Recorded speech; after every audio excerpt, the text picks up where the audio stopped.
the real deal.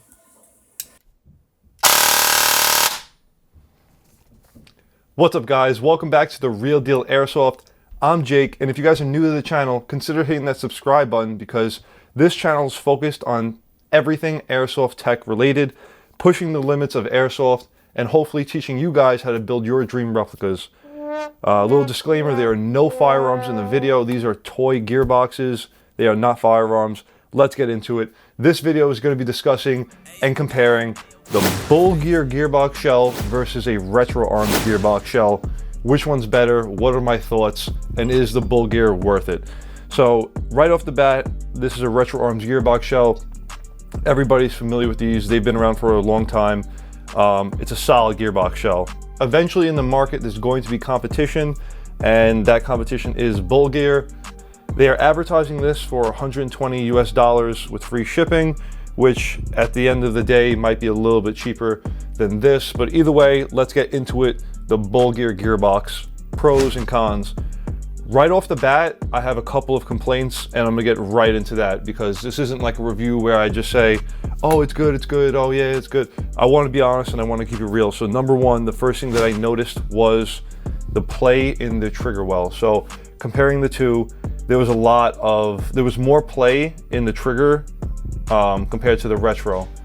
That's not bad. The solution is to add a shim here, and I did add a shim, and I actually added 2 shims, and it's solid. So add a shim here, otherwise your trigger will most likely rock left and right. So there was more play on the trigger on the Bullgear than the retro.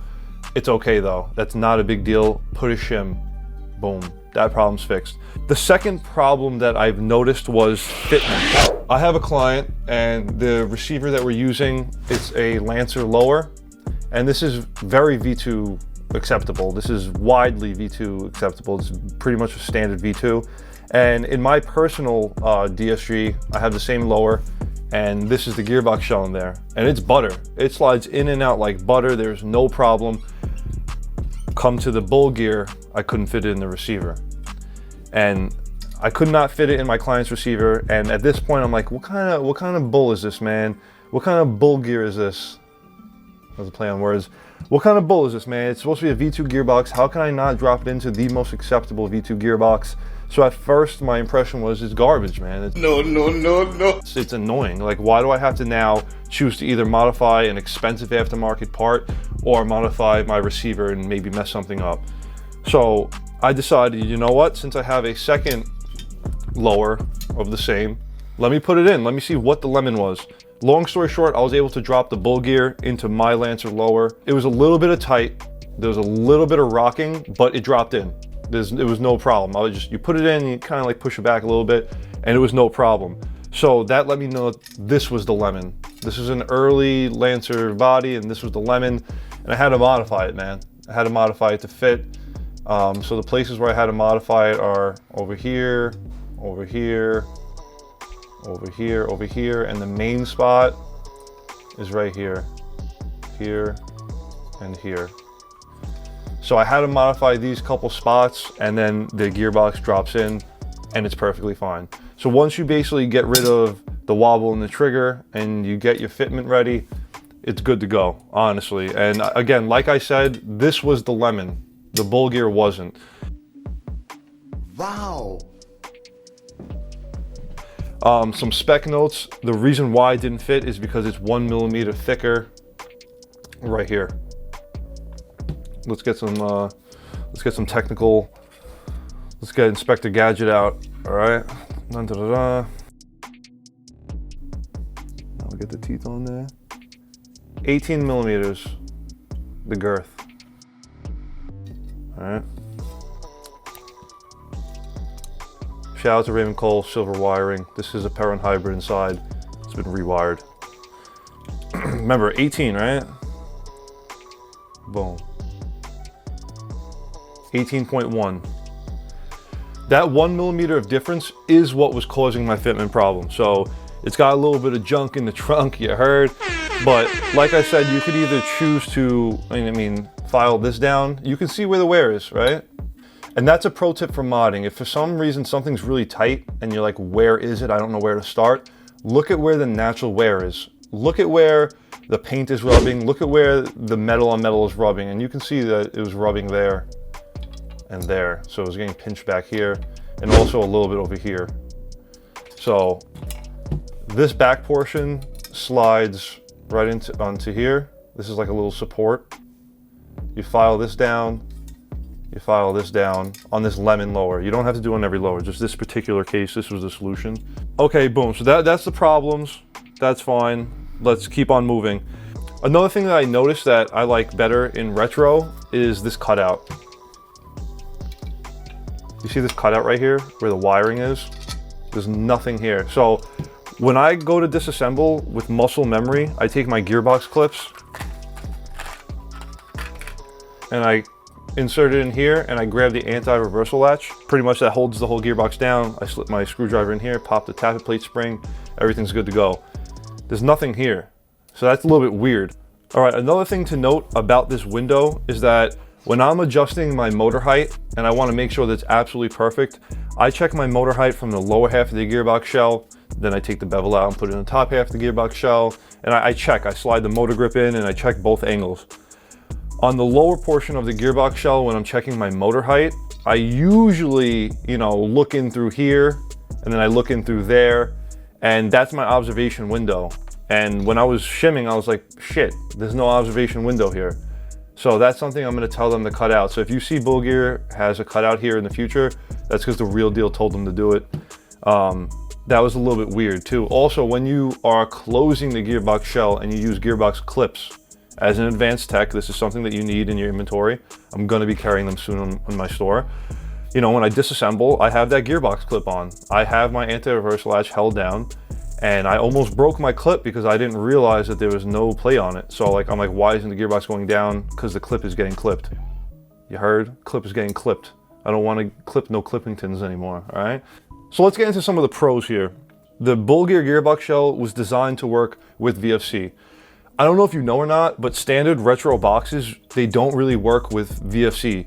And what I mean by that is the top portion of a retro box, this profile, is pretty high. And with VFC-based replicas, the charging handle will not work. In order for it to work, you have to literally file all this down, which is what I did in my personal MK18 build and any other VFC with a retro box. That's usually what I did. You have to do a lot of work to make it fit in a VFC, like you really do. And this, as you can see, the profile is much thinner, so there's no modifications. You can drop it right into a VFC. So I think it's cool, that compatibility, that you can just drop it into VFC, it's no problem. This you have to worry, or you have to get the VFC specific retro. So that's two little differences. Now similarities, screws are all in the same exact places. Pro from Bullgear, they use hex driver screws, 2mm. No one has a star. Retro, if you're hearing this, get this out of here. No one has these bits. I mean, I do, but average people don't, all right? So that's a good thing. Kudos to you guys with the screws.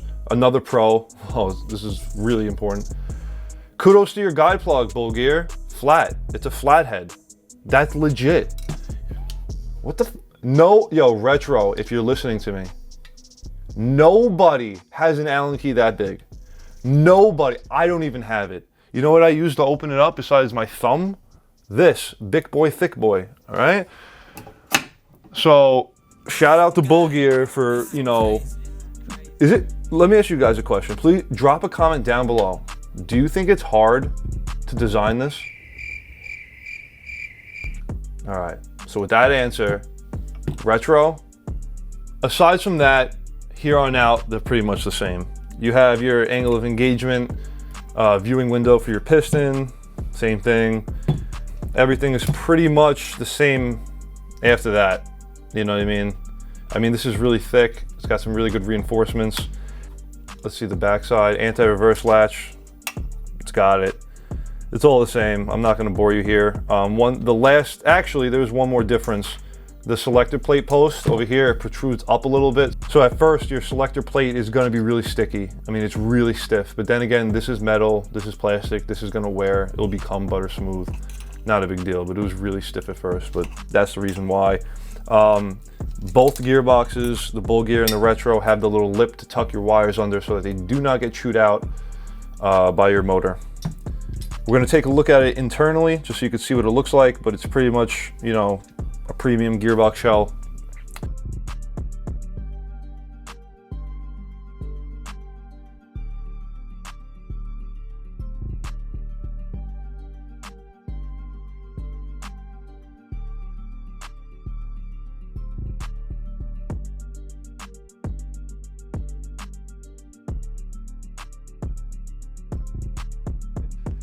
Another thing to note is the screws that they provide are extremely long. They're much longer than what Retro provides, and I think, if I were to guess, between 16 and 18 millimeters. What did I just say? What, between 16 and 18 millimeters is my guess? All right, bro. Real deal! You have 4 screws in the bottom, which is really good to really secure down your motor grip. So with that being said, my initial opinion was garbage. It doesn't fit, but that's not true.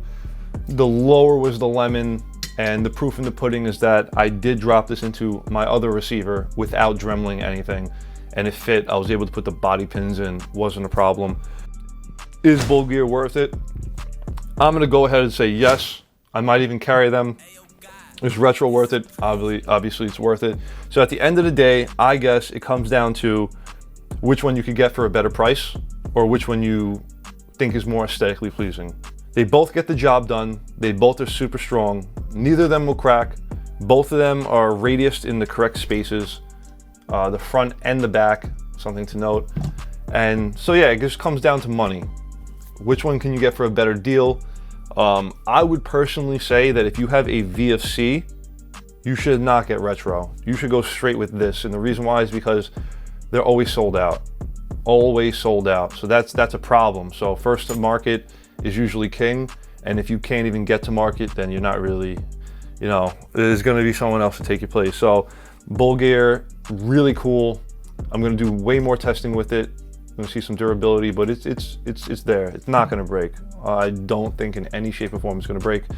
So with that being said, that's the Real Deal review, co-hosted by Real Deal Spirit Fangers, doing it big, clapping cheeks. The Real Deal.